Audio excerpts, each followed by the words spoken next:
Hello and welcome. It is Talking Smashed, episode 4. Hey, yo. I am Ryan.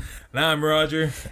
And we're going to be talking about a few things today, but we're going to have 2 podcasts this week. So next Sunday, which is WrestleMania, we will not be doing one. We're gonna have 2 this week. So we're doing this one today, and then on Thursday we will do our prediction video with Smark to Death and destroy them, which shouldn't be hard. No, it shouldn't. I feel like this is gonna be the easiest. I'm feeling pretty confident. Yeah. So confident that before we started recording this, so like, okay, what can't we talk about? Because I don't want them getting any of my good ideas. That's right. Roger's got ideas, and he doesn't want them stolen by those Smark to Death. Dude. I'm not drinking Kentucky Deluxe, dude. Yeah. You can forget about it. This White Russian is okay. Yeah. Today we're doing White Russians, but there's no way Kyle wants to do... Roger wants to do Kentucky Deluxe. I'm a little classier than that. I know. You are bougie.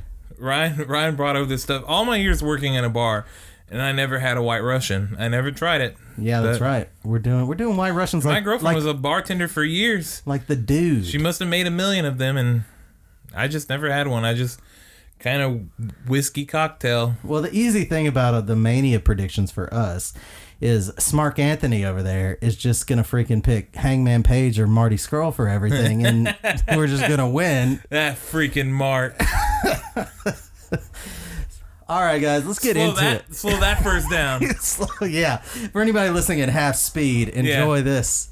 Anthony is a mark. Let's go over TakeOver, though. So, TakeOver is always better than the main card. Yep. Pretty much every single time. Yeah, generally speaking, it is. I can't think of a time that the TakeOver was not better than the main show. Yeah, and do you think it's any different, even though it's going to be 15 matches to 5, that there's any way they can top TakeOver? No, I think there was a ton of matches last year, and it didn't top it. No. I don't feel like last year's matches were as stacked as they are this year. Oh, no, I agree with that. This is a better card for sure. But we're going TakeOver because there's lots of good matches here that I'm ready for. So yeah, let's start off. So we're gonna see the Dusty Rhodes Classic Finals with the tag. It's a ladder match. No, it's not. It's a freaking. It's just it's not a ladder match. I don't know why I said ladder match because that's the North American title. But we're getting Undisputed versus AOP versus Roderick Strong and Pete Dunne. And we all think Undisputed, or what do you think? I think it's at this point it's kind of tough with Bobby Fish's injury. Yeah. But you really see, but I see AOP moving up. So I can't see them winning this. And I really don't know why they would put Roderick Strong and Pete Dunne with the titles. I think, it is smart. Undisputed Era. They retain. Adam Cole, baby, if he's filling in stuff. He is. He's doing double duty that night. So I assume this might be the first match and the North American will be later. Yeah, he'll get a little breather. Yeah. Yeah. Either way. He also may not be in the match as much as... Man, how later is that match going to be, though? He'll get, maybe an hour break. Yeah. Because, I don't know. We'll see. I'm excited for it. But the actual ladder match is the North American title, which we haven't even seen yet. So we don't know what it looks like. I'm hoping they got one more Wednesday show. Maybe they'll show it. If not, then it'll just be a surprise at TakeOver. But I look forward to the what the belt looks like. Yeah, I'm dying to see it. I hope it's as cool as the UK title one. Yeah, that belt, dude. That is the dopest belt in all of WWE, man. I think that one's better. Nice, dude. That one's better than their top belt. Mm-hmm. It's the best belt in WWE, dude. It looks freaking great. That belt is dope. And I'm hoping it's as good because for this North American match. Dope belt for a dope guy. Yeah. We got Velveteen Dream. We got EC3. We got Ricochet. We got Adam Cole, Killian Dane, and Lars Sullivan. And EC3 finally appeared on this last week's show and cut a little promo. And it was really good because he came out there with William Regal and he did a promo basically just kind of being like, thank you so much for making me North American champion, basically. Taking the title before. And William Regal was like, no, we earn things here at NXT. You don't get handed anything. So you will be in a match with other competitors of my choosing to do it. And so the whole episode, he's picking people, and he picks Velveteen and Adam Cole. I don't know if has he picked Adam Cole yet? I don't know, but I know Killian Dane, Lars Sullivan gets picked, Velveteen Dream gets picked, and of course Ricochet was the last to be picked. Yeah. So Ricochet comes out and he's the last to come in, and I'm looking forward to this match. Yeah, I think it's going to be a really awesome match. I'm still not settled on who's winning it though.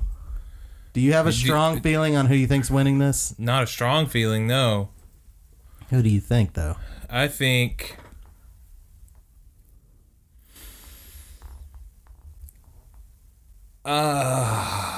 Velveteen Dream. See, okay, so like that's kind of my pick, but there's a big part of me that thinks Ricochet's coming in hot. Yeah, it could be either one of the newer guys too, though. Him or it could EC3? be Lars Sullivan. It could be Adam Cole. It could be literally any of them. Killian Dane. It could be him. There's two that I don't see winning in. That's Killian Dane and Lars Sullivan. Everybody else. It could be though. It's not impossible, but all the others I could see with a belt. No problem. Sure. No problem. I would probably rank them last. Yeah, they'd be my initial thought was like, hey, it might be Killian Dane because he was starting to get up with Aleister Black and stuff, but that's kind of died down. And then above them, I would say Adam Cole is the next most likely to win. I could see Adam Cole winning it and holding 2 belts, letting Undisputed. I think really dominate NXT. I think that would be awesome. I just don't know that's the plan. That's what's exciting about it. Is we don't know. Bobby Fish out. Yeah, we have no clue. Women's title. This seems a little more predictable. Yep. So we both probably think Shayna Baszler's winning this rematch. I think so. So this is a rematch. Do you think this match will be good? Yep, I think.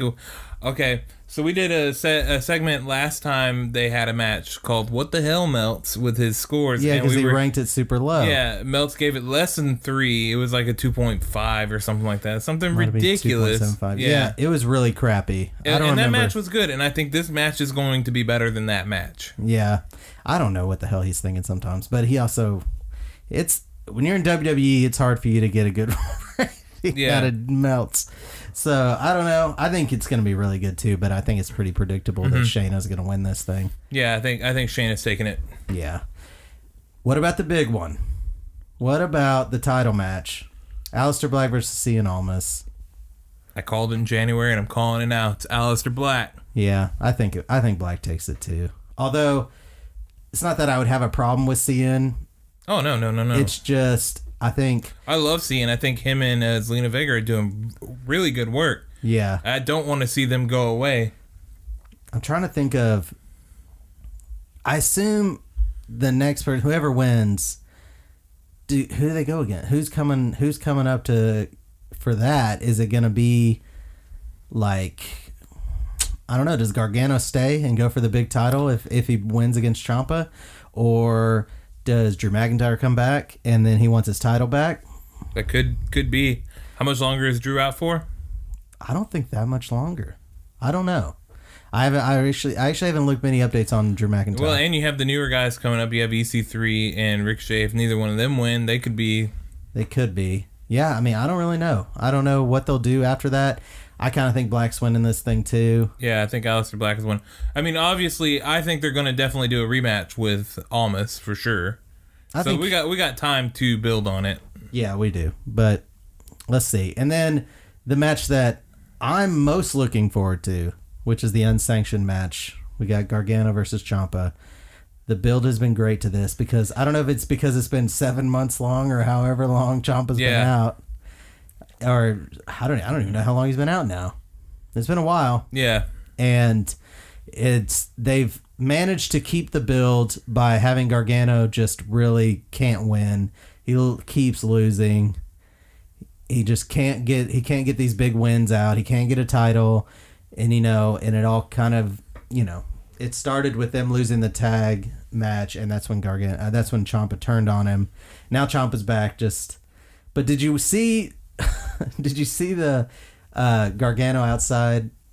So he tweets. Ciampa tweets out this video of him on his cell phone, I guess. Okay. Of him, and he's like waking up, and you can hear like someone banging on the door, and apparently it's Gargano. And Ciampa's just like, oh my God, he won't leave me alone. He's going crazy. So you can hear him banging and yelling in the background, like, I know you're in there. He's like, it's 3 a.m. He like shows his clock. He's like, he won't stop. He won't leave me alone. Like, like he's shooting this video of him like in 3 a.m. I guess it probably wasn't really 3 a.m. Yeah. But yeah, and you can hear Gargano after him. He attacks him in the parking lot. Like he won't leave him alone, even though he's been fired. And then this last week on the weekly show, he stops Regal in the parking lot and says, what do we got to do to finally put an end to Gargano? And so he's like, he makes another unsanctioned match with Gargano versus Ciampa. That's when it finally got announced that they're gonna have an unsanctioned match, and Gargano is 100% gone if he can't win. And then Regal throws a little shade at him at the end and says, this time you're gonna have to do it yourself. Yeah. This time if you want him gone, you're going to have to do it yourself. Yeah. Which I liked. Yeah. This feud has just been so good. It really has. This is the one that WWE has done right. They built this one up. They deserve. I think a lot of the NXT feuds have they're always done right, I feel like. They are. I really wish the Black and Seein was a little bit better. I liked what they've done with it so far, though. I'm not opposed to it. It's not the worst thing on earth, but I feel like it could have been a little bit better. Yeah, but I don't know why. I think it's clear that the main story that they're focusing on was Gargano and Ciampa. Yeah, that's their big one. That's the one they want everyone focused on. That's the one everyone is focused on. Yeah. So, but that's... Isn't it a crazy thing when you can have a match with no belt attached to it and it still be the most... That's storyline writing. And that's the thing I want to talk about. It's a crazy thing. With WWE's... So crazy. With WWE's booking to Mania. Yep. So it's a stacked card. It's so stacked. It looks great. And I'm looking forward to a lot of the matches on this card. Mm-hmm. So, but the builds on them have either been not very much. Some of them have none at all, really. Yeah. And some of them are just not really that great. So, like, I didn't really expect much out of the Roman Brock because the last one sucked. Mm-hmm. I didn't expect much out of theirs. So theirs is just kind of... Well, I think the last build wasn't great, but the match was good. What? The Brock and... When Seth cashed in? When Seth cashed in? I just remember the build sucking. Yeah, I mean... I remember the match being very okay. I remember the ending of the match more than anything. The build to this one is very similar to the build to... The previous one, yeah. It was. Yeah. I almost half expect to see on Raw tomorrow. We're shooting this on Sunday. Happy Easter, everybody. Yeah. Them to have a tug war over the belt. Oh gosh. Oh Lord. Yeah, I don't know, but I expected that one. I didn't expect much out of that one. Yeah.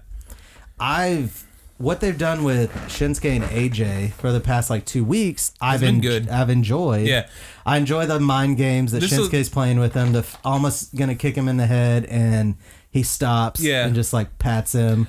I wish that. So we have one more week. We have Tuesday, and that's 3 weeks. I wish it would have got one extra week of build, just one or two. I feel, but that's the thing that makes me not like I guess the big problem I have with WWE is like he wins the Rumble and they kind of don't really do much with him for like a couple weeks because they got to finish out this whole Cammy stuff with AJ, right? So like they got to finish that out, and so like Shinsuke is just kind of waiting until they're done with that. Surely Mania is going to be the end of all that, right? Yeah. Surely, right? Yep, probably. Right? Yeah. I would say yes. Mm-hmm. But they just kind of put him on the shelf, and he didn't really do much. And then when they were done with that, now he gets to do these like funny little segments. But I wish they had more time for AJ to finally go insane with the mind games and actually have a feud, because now it's just like a minor annoyance that every time he runs into Shinsuke, he's like knee to the face. Yeah, it has been. All of those have been expertly done.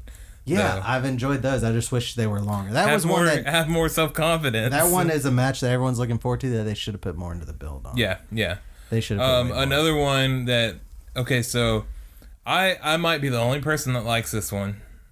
And I don't say that just because the Undertaker is attached to it. But the Undertaker and Cena build has been strange. I will give it that. And I hope he does not show up on Raw tomorrow. I hope he doesn't. I feel like he has to, though. I feel like I feel like everybody feels like he has to. That's why he shouldn't. Yeah. Because that keeps it unpredictable. At least we know that there's going to be a Cena and Undertaker match at Mania. We know that is going to happen. You think Taker... No surprise there. The real surprise, the real shock factor is, hey, you got a special moment on Raw where people are waiting for the Undertaker and he doesn't show up.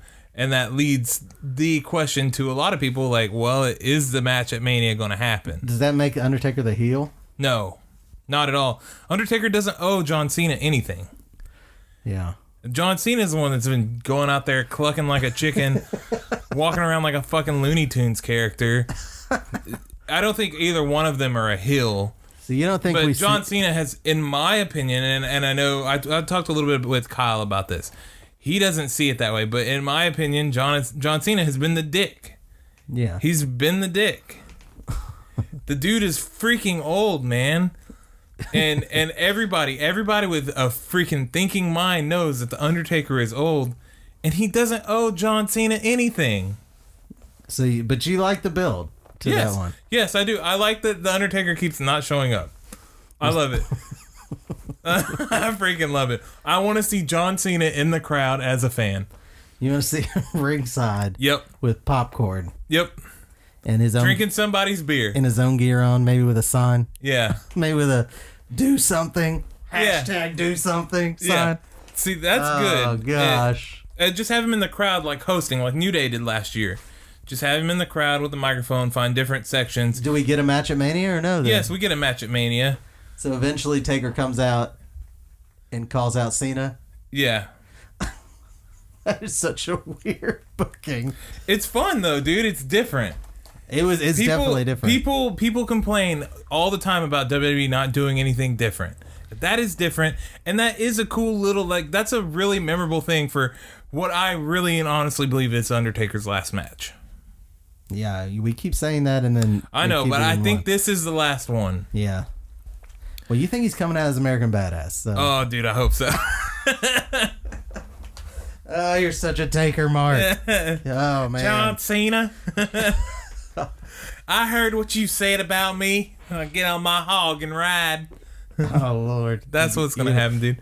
So it's just gonna be like in between one of the matches, and it's just gonna pan to John Cena sitting there, and then we're gonna hear a motorcycle revving up. That's what's gonna happen. Yeah, I think John Cena's gonna get in the ring to say something, and he's gonna be cutting a promo, asking everybody if they're having a good time, and then maybe you get the gong, the boom.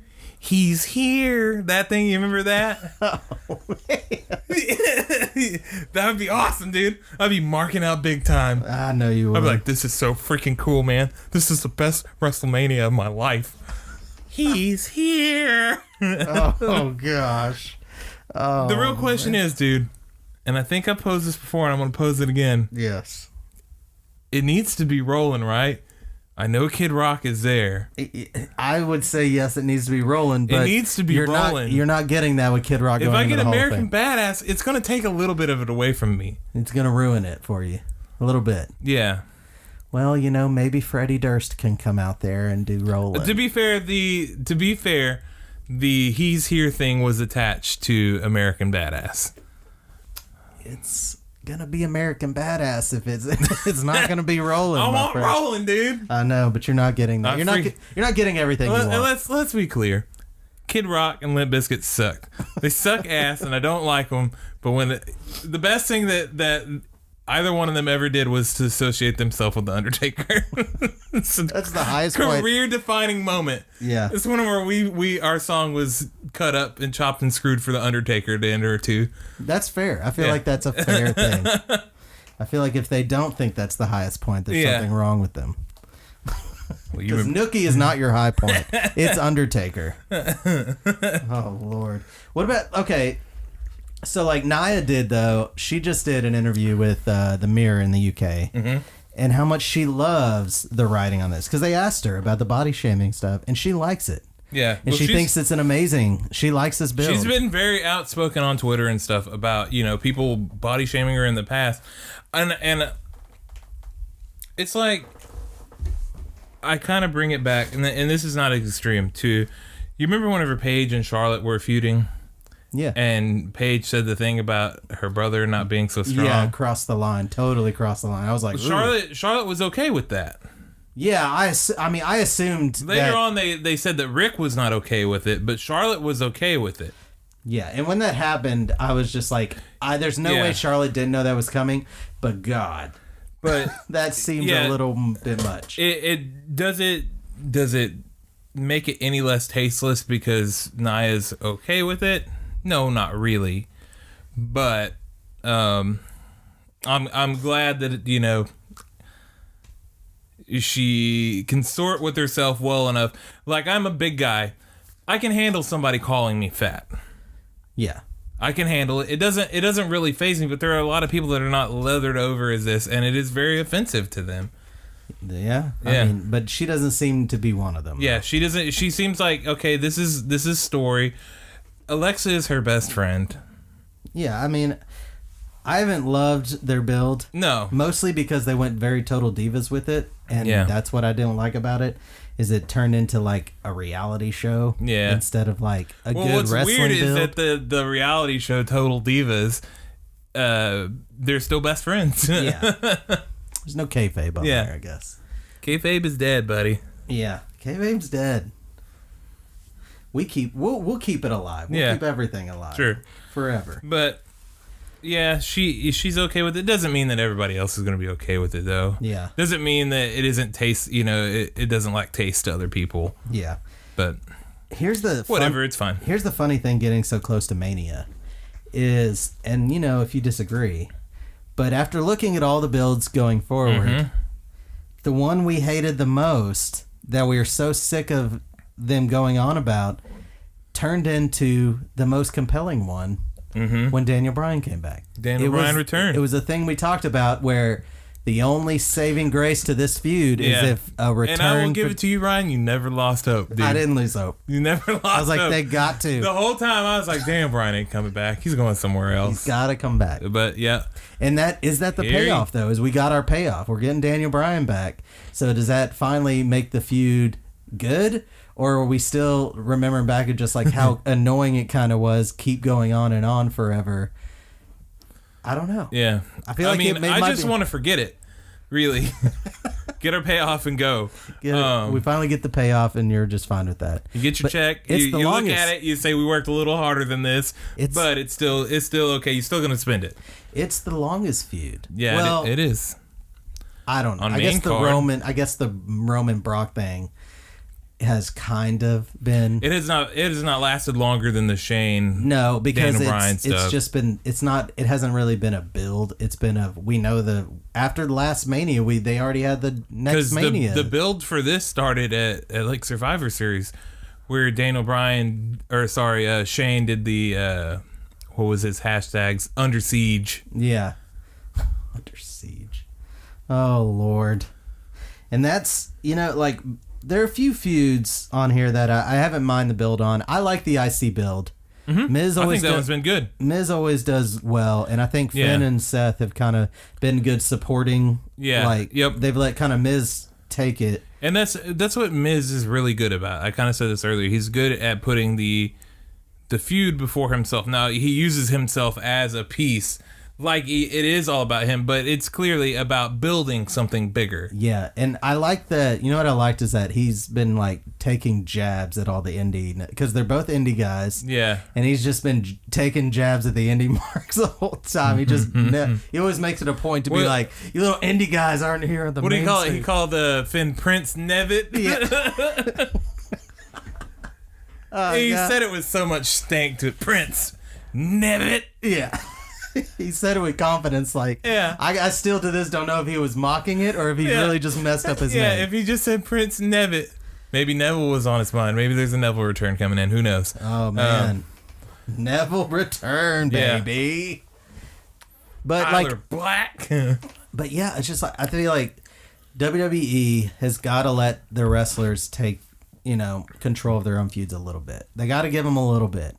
They can't write every single thing for them. They got to give them a little bit. Like the Woken stuff did well because they were like, all right, right, I guess we'll be hands off the wheel and let you drive here for a second. And it did fine. Yeah, it did fine. And if they can delivered what people wanted. If they can continue to kind of just take their hands off and let it go and just have minimum oversight, like whatever you're doing, you got to clear through us, but we're going to be very open-minded about your ideas. Yeah. But it is Vince too, you know. I know. He has, you remember that scene in The Little Giants where the kid puts little sticky stuff in his hands? Yes. That's like Vince with the product. That's he can just take credit for all the good ideas, and then every bad idea, it's like, see, that's why we don't let wrestlers do their own thing.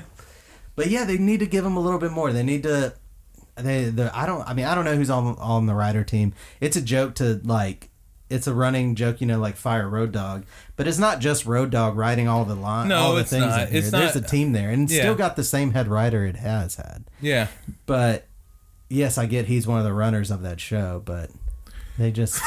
You hear the ice cream truck? I wonder if that's feeding through. I thought it was your cell phone at first. If you guys hear that, there's an ice cream truck outside. And you want a bomb stick? So we'll be right back. Yeah. You want one of the Ninja Turtle ice creams with the bubble gum eyes? Oh man, they've been sitting in that truck since 1998. I got one time where I was just happened to be outside when it passed by. I was like, let me get one of them, and it was gross. It was you got the Ninja Turtle one? I got the Ninja Turtle one with the eyes, and they were like rocks in there, and I spit them out. No, man! It was very lackluster. Let me tell you. let me get the Ninja Turtles pop. To finish up here, though, we always try to finish up on a fun topic. So let's go. We're gonna talk about possibilities for Braun's partner in case they don't announce it tomorrow. I kind of hope they don't, because then it ruins our fun topic here. Yeah, it does. But some possible fun partners for him at Mania. Who you thinking? I think yours is the most fun. I think the safe one is still Elias. I think the safest one is Elias. But I think although they haven't really done much with that. They didn't build it like I wanted them to build it. If it's going to be him and he wasn't campaigning him to play in his band and stuff, that's the build I wanted. But, whatever. I think it could be fun to have Kurt Hawkins. Yeah, that's what I was going to say is Kurt Hawkins. To finally get a win. Because it's the same thing with Ellsworth, man. He could really ragdoll Kurt Hawkins. Yeah, and it would be fun to have Ellsworth. The pop for Ellsworth, I guarantee it will be huge. It might not be Hardy level huge, but it'd be huge. Oh, it'd be huge. He might get the pop of the night. It would be like, oh wow, that's hilarious. Yeah, huge. Jeff would be cool too. Jeff would be cool, but there's tons of people that would be cool, but they would make no sense. Yeah, like Neville. It'd be awesome. Yeah. I don't know how that ties in with why he's there for Braun just as a return, I guess. I don't know.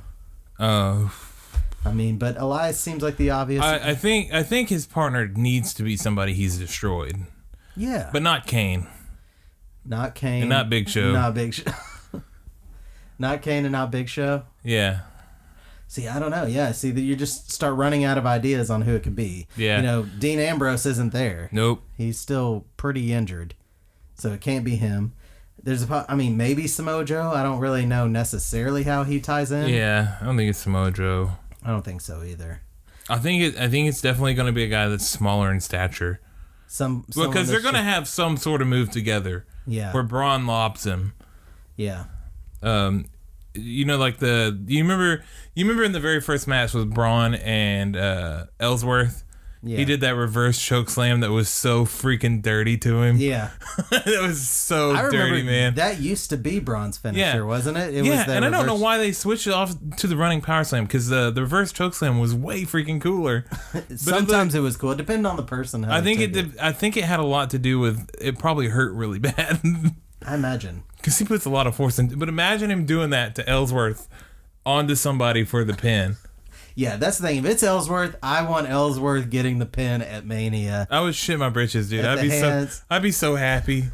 You can see us on stream. And then I want Braun holding up both the belts like he's the champ. Yeah. And Ellsworth holding on to a belt. Braun's holding it up. Ellsworth is holding on to it, and he's dangling off the ground a little bit. If that could happen. If not, just him jumping to try and get it down from him would just be hilarious. The comedy there would be great. And that gives you an easy ride out for whenever you want to take the belts off of them and have Strowman go do something else. Yeah. Because Strowman needs... This is why I kind of think that Strowman's going to win. Is because he needs something to do. Something to keep him busy. Yeah. I don't want to say too much. He might. But I love the bar. Yeah. Yeah, the bar could... They could retain. But they could also be moving over. I don't know. And you guys are going to find out on Thursday because we're going to finally settle on all our decisions. Yep. And we're going to crush Smart to death. Crush him. Into oblivion. Crush him. We got Rodstradamus. Crush him. We don't need anything else. But that's gonna finish us up here for Talking Smash episode 4. Yep. We've made it 4 in, and that's pretty good. Yep. Remember, guys, there will not be one next week. We'll be doing WrestleMania, but we will be live streaming it on the Rapid Kick Media channel on YouTube.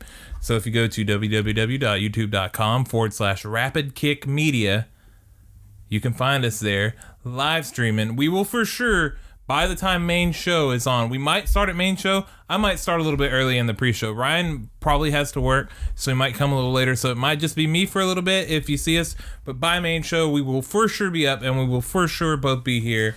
And we'll be doing reactions. We're not showing the matches or anything like that. Don't you dare ask us. We might. You might want to show up. Just thumbs us down and walk on. But we love it when we get the chat going on the live stream. So please come in and chat it up with us. Follow us on Twitter. We're trying to build some followers here, guys. Yeah, Ryan's killing it out there. At WrestleForever, at Twiddle. At Twiddle.com. If you go on and you find our Twiddle, you see a lot of good posts on there. We be posting all the best wrestling stuff. Yeah. But that's going to do it for Talking Smash episode 4, guys. 2 weeks, we'll do episode 5, and hopefully we'll have a ton of stuff to talk about. Hopefully a ton. All right, see you guys later. See you guys. Bye. Hey, yo.